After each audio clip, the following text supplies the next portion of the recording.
Hi and welcome back to the YouTube channel.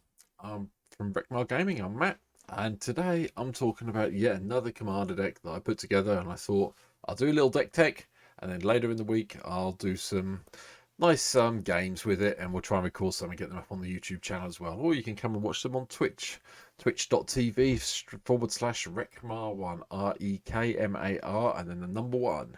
Come and see me, come and follow me, be lovely. Follow this, please like this video, and follow me here on YouTube as well. But anyway, I'm talking about stuff. So, what's the deck I'm talking about? Well, today's deck is this. Ghired, Conclave Exile. This is one of the cards I've wanted to try for quite a while. If you don't remember it, it's from here. It's from Commander 2019. And it basically is 2 red, green, white. When Ghired, Conclave Exile enters the battlefield, create a 4/4 Rhino creature with trample. It's a token, it's fine. But whenever Ghired attacks, populate. Then the token enters the battlefield tapped and attacking. This is quite good, believe it or not. And there's lots of things now that produce tokens that we really like. You can, obviously you get the 4/4s when this guy comes into play, but there are other things. So we're going to talk through some of the card choices. I'll just make this a little bit slower so you can see, smaller so you can see the whole deck. I don't want to talk about Song of the World Soul yet. I'm just going to talk about Ghired at the moment. So, as usual with all my decks, we start with a bit of mana ramp. For this one, I went with the Mox Tantal, Soul Ring, Arcane Signet. That's probably enough. I've got Birds of Paradise in here as well. I've got Incubation Druid, Paradise Druid. They come out early enough. Prosperous Innkeeper gives us a treasure, so that helps. I've also got Cultivate in here and Ranger's Path as well. That's probably enough, along with the Feyburrow Elder. I haven't actually played the Feyburrow Elder yet at all in any games on here, but it's got to be worth a try. Gives us some colour. That's all good. Live with that. Right. So, how does the deck work? Basically, we're trying to ramp to 5, get this into play, and then take it from there. But obviously, we're not always going to ramp to 5. As you can see from the deck list here, most of this is centered around 3s and 4s. So it's a little bit more complicated than that. So I had to think, and I had to think hard. It's difficult for me. So, I put Fight Rigging in. This is one of the new cards from Streets of New Capenna. At the beginning of your combat in your turn, put a +1/+1 count on target creature you control. Then if you control a creature with power 7 or greater, whatever card with exiled under the hideaway, just play it. That sounds good to me, so we thought we'd give that a try. We've got other creatures, obviously, that come up with 7. Reclamation Sage is just here to blow up anything that gets in our way. Scoot Swarm is Scoot Swarm. It makes tokens. We like making tokens. We like having landfall triggers. There's a reason. I'm coming to it. Oh, I forgot about Search for Tomorrow in the ramp, but that's always in the deck that's green, so we'll just pretend I said about that. Tyler's Provisioner. Landfall. Whenever a land enters your battlefield under your control, create a food token or a treasure token. It's looking good so far. Okay. We've got Tyler's Tracker. Land comes into play. Investigate. In other words, make a clue token. Why it's not a landfall trigger, I don't know, but anyway. And then when we sack a clue, we get to put +1/+1 counter on it. Looking good so far. These all work really well with this thing. Academy Manufacturer. Now, you'll probably see Academy Manufacturer, and you've heard me talk about it before if you've listened to any of my other videos. I like Academy Manufacturer. It's turning into one of my favourite cards at the moment. It's a rare. It's from Modern Horizons 2. It's a pain to get hold of on real life, but it's reasonably cheap on MTGO, so it's worth picking them up. But I like it, because when these things start ticking off, we get all of these. We get a clue, a foe, and a treasure. And things only get better from there. To help with the treasure building and the food building and the clue building, we've got some other little things. We've got Second Harvest. It doubles all the tokens, basically. And then if you've got this in play, it gets really silly very quickly. We've got Parallel Lives. Does the same thing permanently. We've got Anointed Procession. Does the same thing permanently. We've got Doubling Season. Does the same thing permanently. Do you get where I'm going with this? We like making treasure tokens, which we can do this. But the reason we like doing this, if you notice the colours of Ghired, red, green and white. Now I think there's possibly a new little family in Streets New Capenna who are the same colour. And oh yeah, there is. They're all led by this guy, Jetmir, Nexus of the Rebels. Remember this guy? I've done another deck tech on him. You've got some gameplay videos up here on YouTube about him.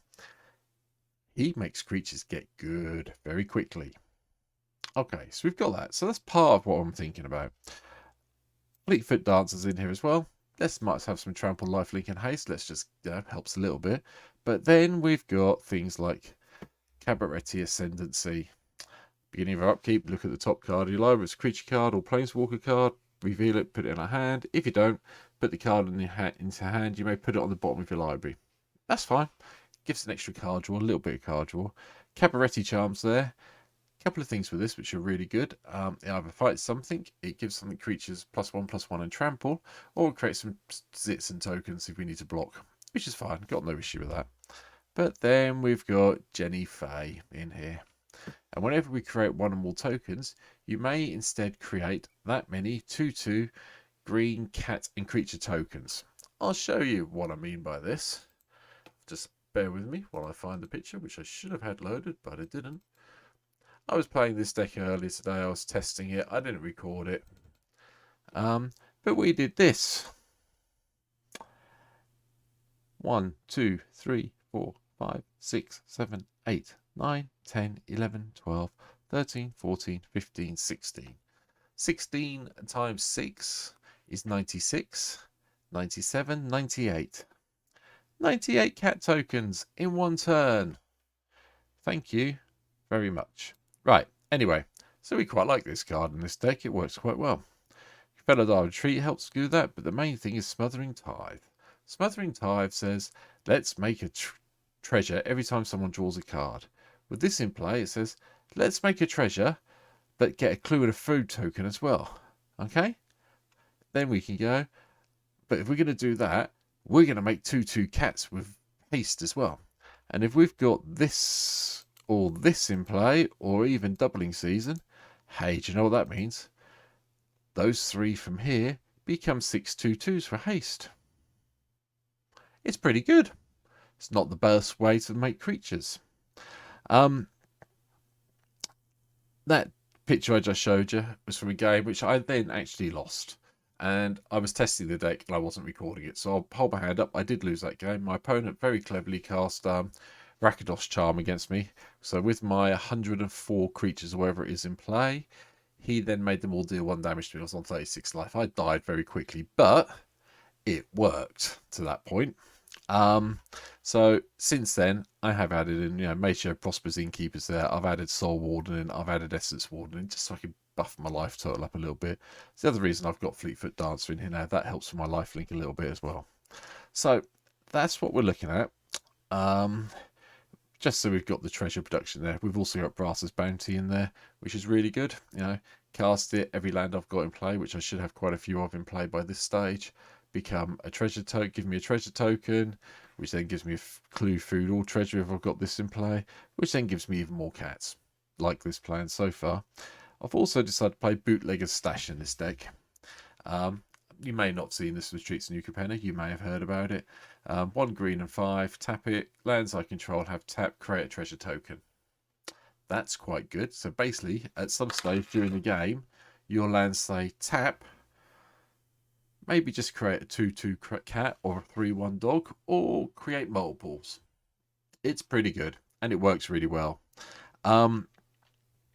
To back up all this, because we want to be don't forget this is populate, so we like tokens, we like creature tokens. We can populate the cat tokens, that's fine, or the dog tokens. But we've also got things like Trostani's in here. The original Trostani we can populate off the back of that and gain life when it comes into play. We've got Advent of the Worm. Might as well get 5/5 into play when we can. Outlaw's Merriment gives us some creatures every so often. That's cool. Stimulus package, if we get a whole load of treasures, and no Ginny Fay, we can turn the treasures into green citizen tokens, which is fine. I've got no issue with that at all, but we're trying it out. Glittermonger gives us a treasure every turn, which helps. Garrick untaps the lands, really. It's a bit of land ramp. Occasionally produces a 3/3, especially if we've got Anointed Procession or one of the other similar effects in play. I've put Atashui the Blazing Sky, and I'm quite enjoying this. It was probably one of my favourite dragon spirits from the last set, Neon Dynasty. I'm quite impressed with it so far, but it gives us 3 treasure tokens when it dies, which with this in play gets stupid quickly. Rabble Rousings here. We do have a lot of creatures. We eventually get to 10 creatures. We find it very easy to cast things off this that we've hidden away, so that's cool. Have a little bit of clear up if we need it. We've got Cleansing Nova. I've got Doom Scar in here. I've got Blasphemous Act as well. And then we've got some more things that create tokens. So Elspeth, bit of board clearing for anything that's too big, gives us some 1/1s, which is fine. Freyalise does the same thing, gives us elves and a bit of card draw. Invoke the Ancients, again, gives us a couple of 4/5 green spirit creature tokens, which is fine. Don't forget, this is a May effect. You can say no to her, just so we're clear, because I know people are going to ask. Mirari's Wake helps with the ramps, makes our creatures a little bit bigger.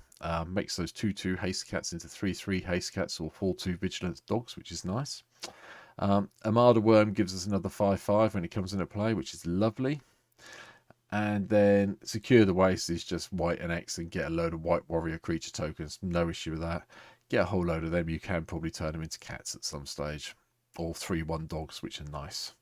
I've also put Rocco in. I'm not convinced by Rocco at the moment. It has its, gets us some ramp on. It could be useful. I'm not decided yet, but I'm still trying it out, so we'll see what happens. Verdant Falls is here because every turn gives us Saproling or dogs or cats or whatever we want it to be. The other thing I have tried out since I played the deck that I just showed you the picture of is Song of the Wild Soul. I forgot this existed, to be honest, and I just remembered about it when I was flicking through things. And basically, whenever I cast a spell, I get to populate, and since I'm bound to have some creature tokens in play at some stage, that comes quite handy when we've got a lot of mana in play. So yeah, that's in the nutshell. That's a deck. We've just got the usual selection of lands in here. I have added in Field of Dead. Yes, I know it produces black zombies, but it's tokens. It helps. We get there. There's 4 of each basic land type, and just a load of jewels and good jewels and so on and so forth. Nothing you went to for. I am playing Racer's Ring. I am playing the other one, I can't remember the name of at the moment. Nope, brain's gone, but they're there. There you go. Particular Plaza, so they're in there to make it a little bit smoother, and it works. So I really hope you've enjoyed this really quick deck tech for Ghired Conclave Exile. I'll at some stage try and record a game with it this week, hopefully when I win. If I lose, I lose. It's still go up on YouTube and you can still laugh at it. We'll let it run to the end. But I hope you've enjoyed the deck tech. Please remember, like this video, subscribe, follow me on YouTube, come and follow me on Twitch as well, and if you can afford to, hit the subscribe button on Twitch. Love to see you there. But that's it for me for now. I am going to leave you to it. Thank you for spending, where are we at, just over 13 minutes watching this video. I really appreciate it, and hopefully I'll see you on the stream, or hopefully you'll watch the next YouTube video at some stage. And just remember, leave a comment, let me know what you think. Take care, and bye.